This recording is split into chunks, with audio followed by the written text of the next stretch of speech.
धरती के जन्म की असली दास्तान वैज्ञानिक समुदाय की विभिन्न शाखाओं के अध्ययन और अनुसंधान के आधार पर विकसित की गई है। ब्रह्मांड के उत्पन्न होने के बाद सौरमंडल बना, जिसमें धरती भी शामिल है। धरती का गठन गर्म गैसों और धातुओं के संगठन से हुआ है।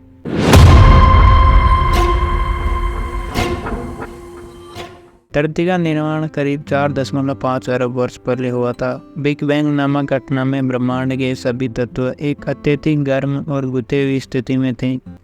इस गर्मी से उत्पन्न चक्रवाती समुद्रों में धातुओं की विलयन शुरू हुई। इस विलयन के परिणाम स्वरूप धातुओं और गैसों के मिश्रण में एक विशाल गोल घाटी बनी, जिसे सौरमंडल की गोल सतह के रूप में भी जाना जाता है।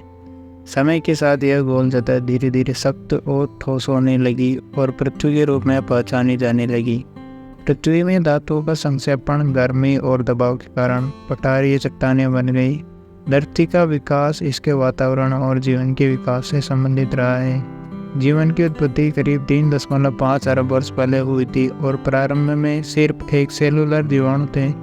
धीरे धीरे जीवाणु के बढ़ते प्राकृतिक संख्या के कारण जीवाणु का अनारोबिक रूप उत्पन्न हुआ। उसके बाद विकसित होते समय धरती पर स्थायी जीवन का प्रारंभ हुआ। धरती की विकसित प्रकृति बहुत लंबे समय तक समय और परिवर्तन के कारण बदलती रही है। पृथ्वी पर पहले से विद्यमान गैसों की युक्ति, मौसम के बदलते चक्रवात और भूकंप जैसी प्राकृतिक घटनाएं इसके विकास में महत्वपूर्ण भूमिका निभाती है।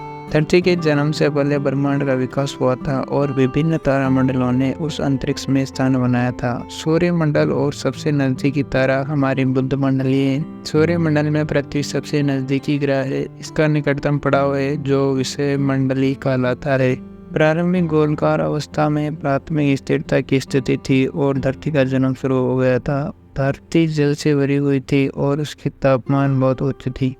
धरती के जल में हाइड्रोजन और हीलियम के साथ धातुओं के छोटे जतीले के रूप में गैसें शामिल थी। समय के साथ धरती की ऊपरी परत गर्म हो गई और गैसें वायुमंडल में छोड़ दी गई।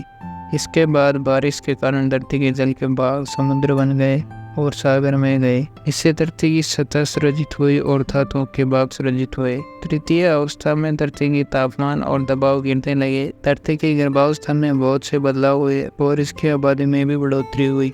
समय के साथ प्राचीन जीवाश्म और पौधे धरती पर उभरने लगे, जिससे धरती का वातावरण और जीव जंतु जीवन उत्पन्न हुए। अगली वीडियो किस टॉपिक पर चाहते हैं हमें कमेंट में जरूर बताएं।